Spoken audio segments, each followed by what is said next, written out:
Hello everyone, कैसे हो आप लोग। आज हम क्लास 11th के फिजिक्स के मोस्ट आईएमपी टॉपिक के बारे में बात करेंगे, जो रहेगा सरल लोलक, है ना। इसके लिए अपन आवर्तकाल के लिए व्यंजक की स्थापना भी करेंगे, ठीक है। जिसने चैनल को लाइक एंड सब्सक्राइब नहीं किया होगा, सब्सक्राइब कर लीजिए, बेल आइकन भी दबा दीजिएगा, जिससे आपको वीडियोस अच्छे तरीके से पहुंच पाए आप तक, है ना। चलो पढ़ते हैं। सबसे पहले क्वेश्चन किस तरीके से बन सकता है, सरल लोलक किसे कहते हैं। सरल लोलक के लिए आवर्तकाल के लिए व्यंजक या t बराबर 2 पाई रूट के अंदर L/g स्थापित कीजिए। अब देखते हैं, सबसे पहले अपन सरल लोलक की परिभाषा क्या होती है ना। सरल लोलक क्या होता है, किसी पदार्थ के बिंदु आकार के भारी कण को एक भारहीन अभितन्य एवं पूर्णतः लचकदार डोरी से बांधकर किसी दृढ़ आकार से लटका दें, तब घर्षण रहित दोलन की व्यवस्था को करे तो इस निकाय को सरल लोलक कहते हैं, ठीक है। अब इसके लिए अपन सूत्र की स्थापना करने के लिए ये लिखना, माना सरल लोलक की प्रभावी लंबाई L है, ठीक है। सरल लोलक की प्रभावी लंबाई क्या रहेगी, L रहेगी, ठीक है। तथा गोलक का द्रव्यमान m है। द्रव्यमान क्या रहेगा बच्चों, m रहेगा, ये द्रव्यमान रहेगा m, ठीक है। जब गोलक को थोड़ा सा विस्थापित करते हैं, ये गोलक है, इसको जब थोड़ा सा विस्थापित करते हैं अपन, तो जब थोड़ा सा विस्थापित किया जाता है तो अपने माध्य से विस्थापित होकर इधर उधर जाने लगता है। जैसे इसको विस्थापित कर रहे हैं तो ये इधर आ जाएगा, कहीं यहाँ चला जाएगा, कहीं सीधा चला हो जाएगा, मतलब इधर उधर दोलन करने लगता है, ठीक है। अब देखते हैं इसमें, इस स्थिति में क्या होता है, दो बल कार्य करते हैं। क्या होता है, इस स्थिति में दो बल कार्य करते हैं। चलो कर देखते हैं, अब आगे अपन, ठीक है। इस स्थिति में क्या दो बल कार्य करते हैं, एक बार और फिर से देख लीजिएगा कि जब गोलक पर थोड़ा सा विस्थापित, जब गोलक को थोड़ा सा विस्थापित किया जाता है, जब गोलक है इसको विस्थापित कर रहे हैं अपन, तो ये इधर उधर जाने लगता है, ठीक है, इधर उधर दोलन करने लगता है, राइट। अब गोलक में अपन क्या करते हैं, इस स्थिति में दो बल कार्य करते हैं। देखते हैं, इस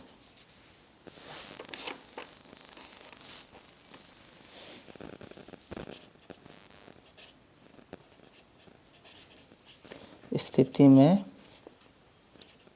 दो बल कार्य करते हैं, ठीक है। अब देखते हैं कौन कौन से दो बल होंगे। सबसे पहले तो अपन देखते हैं जिधर साइड धागे का तनाव रहेगा ज़्यादा, ठीक है। अब जैसे धागे का तनाव यहाँ पर देखो, ये धागा है, ठीक है, धागे का तनाव T, ये B है ना, T धागे के अनुदिश होता है। यदि धागे का तनाव T धागे मतलब T धागे के अनुदिश होगा, अनुदिश मतलब ऊपर की ओर होगा, मतलब ऊपर की ओर होगा तो क्या हो जाएगा, BS होगा, राइट। तो अपन करते हैं, तो पहला क्या हो जाएगा तुम्हारा,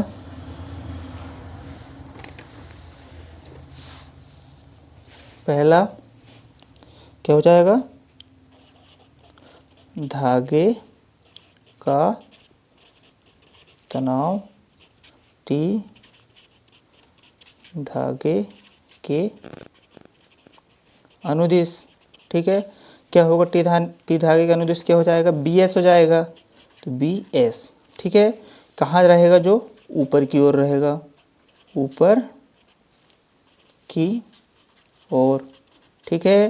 पहला ये हो गया, पहला बल ये हो गया। दूसरा बल क्या होगा बच्चों तुम्हारा, देखो गोले का भार, ये है गोला, गोले का भार जो B रहेगा तुम्हारा, वो देखो mg दिशा से ऊर्ध्वाधर दिशा में भाग गया, वो mg से ऊर्ध्वाधर दिशा में आ गया, तो अपन क्या लिखेंगे यहाँ पर, दूसरा क्या रहेगा अपना, गोलक का भार mg ऊर्ध्वाधर, ठीक है, नीचे की ओर, समझ में आ रहा है सभी को, ठीक है। अब क्या करते हैं, गोलक के भार mg को दो घटकों में बदल लेंगे अपन। जो गोलक का भार mg है उसको अपन क्या दो घटकों में बदले हैं। जो mg है तुम्हारा, देखो mg दिख रहा है तुमको, ये mg पहला घटक क्या रहेगा, mg sin थीटा, दूसरा घटक क्या हो जाएगा, mg cos थीटा। दो घटक होगा तुम्हारा, पहला ये है और दूसरा ये है, ठीक है। तो अपन देखते हैं क्या बोल रहा है वो, गोलक के भार mg को दो घटकों में वियोजित करते हैं। इसमें थोड़ा सा लिखना ज़्यादा पड़ेगा, थोड़ा सा बस टाइम लगेगा, पर सबको समझ में अच्छे से आएगा। तो पहला घटक क्या होगा अपना, mg cos थीटा हो जाएगा, ठीक है, ये देख रहा ना mg cos थीटा। और दूसरा घटक क्या हो जाएगा अपना, mg sin थीटा। अब जो mg cos थीटा जो धागे के अनुदिश है, क्या mg sin थीटा क्या है, धागे के अनुदिश। देखो mg cos थीटा धागे के अनुदिश है ऊपर की ओर, मतलब ये क्या हो जाएगा, SB होगा, SB लिख दें अपन इसको। चलो क्या होगा, SB दिशा में, ठीक है। अब जो mg है तुम्हारा, mg cos थीटा, धागे के क्या होगा, धागे के SB क्या हो जाएगा, ये लंबवत होगा, लंबवत हो जाएगा, ठीक है। समझ में आ रहा है सबको। अब क्या करेंगे, गोलक में बल भी लग रहा है, ठीक है, गोलक में लगने वाला प्रत्यानयन बल से करेंगे अपन, प्रत्यानयन बल से, ठीक है, गोलक पर लगने वाला प्रत्यानयन बल से सॉल्व करेंगे। अब देखते हैं,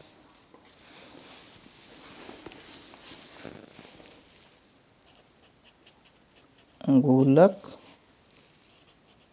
पर लगने वाला प्रत्यानयन बल। अब देखो गोलक पर लगने वाला प्रत्यानयन बल क्या हो जाएगा तुम्हारा, F बराबर हो जाएगा माइनस mg साइन थीटा हो जाएगा। ये समीकरण नंबर 1 हो जाएगा।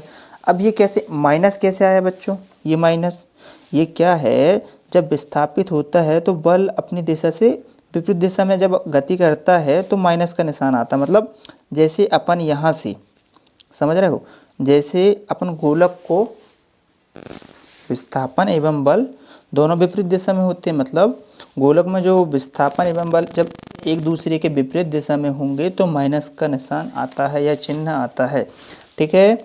अब देखो यदि अपन कहते हैं, यदि थीटा का मान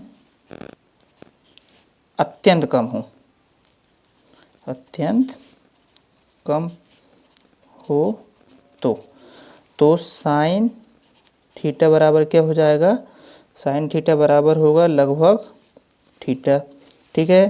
तो F बराबर अपन क्या लिख देंगे, माइनस mg थीटा हो जाएगा। ये तुम्हारा समीकरण नंबर 1 ये हो गया। समीकरण नंबर,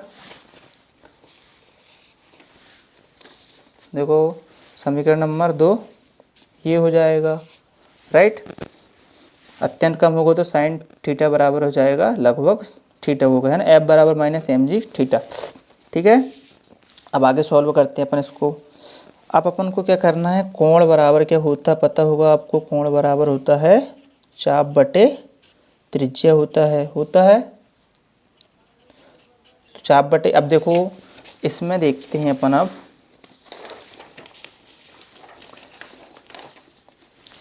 कि अब तुम्हारी इसमें देखो चाप क्या रहेगी, ए बी है जो चाप रहेगा तुम्हारा, ए बी क्या रहेगा, चाप रहेगा, बटे त्रिज्या क्या रहेगी तुम्हारी, त्रिज्या रहेगी तुम्हारी S B, J S B क्या रहेगी त्रिज्या, और चाप क्या रहेगी ए बी रहेगा चाप, ठीक है। अब इसमें देखो यहाँ से यहाँ तक की लंबाई y है, ठीक है।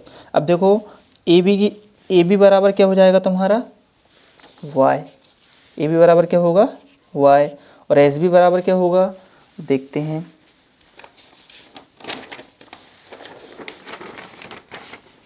देखो एस बी बराबर लंबाई क्या दी हुई है, एल दी हुई है, ठीक है, एस बी बराबर एल, ठीक है। तो अपन इसको कोण देखो थीटा बराबर क्या हो जाएगा, वाई अपॉन में एल हो जाएगा। समझ में आ रहा सभी को, वाई अपॉन में एल हो जाएगा। अब आगे करते हैं इसे अपन सॉल्व।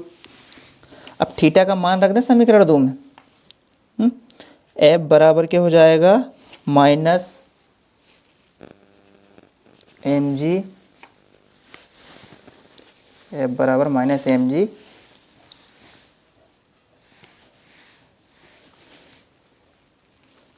थीटा का माना जाएगा y अपॉन में l।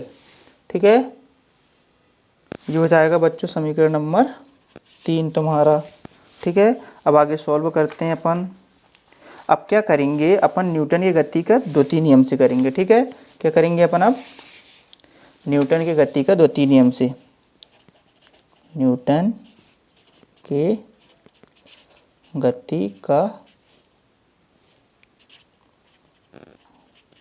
द्वितीय नियम से। न्यूटन गति का द्वितीय नियम क्या हो जाता है, F बराबर ma। ठीक है, अब देखो F बराबर m अल्फा हो जाएगा। अल्फा एक क्या, कोणीय त्वरण है। अल्फा बराबर क्या हो जाएगा,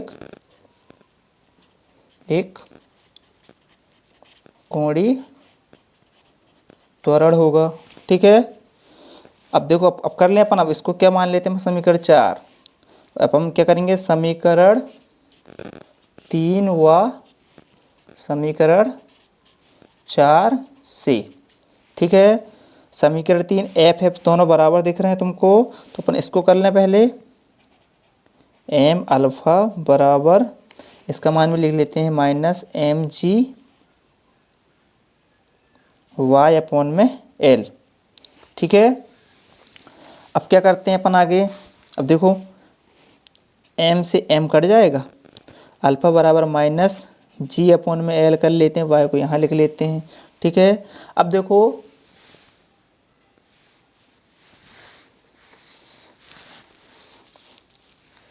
अब इसके आगे अपन सॉल्व करते हैं। g अपॉन में l बराबर क्या है, एक नीतांक है, एक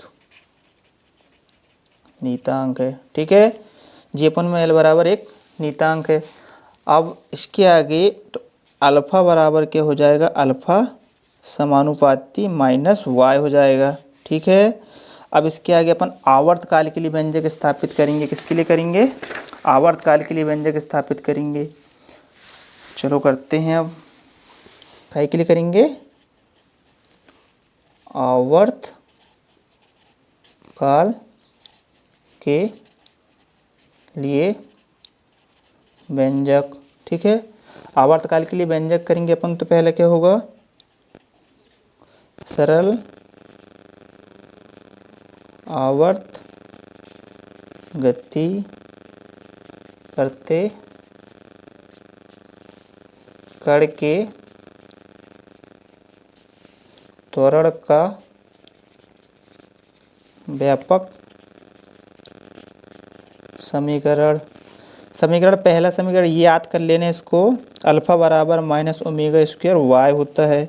अब दूसरा अपना क्या था, अपन ने जो निकाले थे दूसरा। ठीक है, दूसरा क्या था अपना, ये वाला था। ठीक है, ये वाला लिखेंगे अपन अब इसको,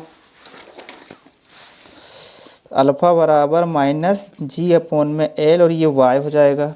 ठीक है, दोनों अल्फा अल्फा समान है, तो माइनस ओमेगा स्क्वायर वाई बराबर माइनस जी अपॉन में एल वाई, माइनस से माइनस कैंसिल, वाई से वाई कैंसिल हो जाएगा, ओमेगा स्क्वायर बराबर जी अपॉन में एल हो जाएगा।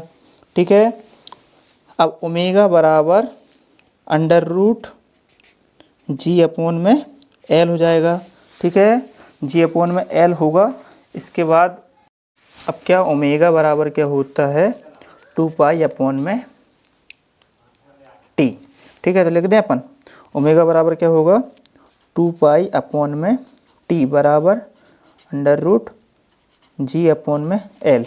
ठीक है, अब क्या करेंगे, संख्याओं को पलटा देते हैं, तो टी बटे 2 पाई हो जाएगा, यहाँ पर एल बटे जी हो जाएगा। अब देखो टी इधर भाग में है तो इधर जाएगा, तो क्या हो जाएगा, गुणा में, तो करने के अंदर एल अपॉन में जी। ठीक है, एल अपॉन में जी, और सामने 2 पाई आ जाएगा, इधर गुणा में आ जाएगा। ठीक है, तो ये क्या हो जाएगा तुम्हारा, टी बराबर 2 पाई एल अपॉन में जी। यही सरल लोलक के आवर्तकाल के लिए व्यंजक है, सभी को बनना चाहिए। ठीक है, धन्यवाद।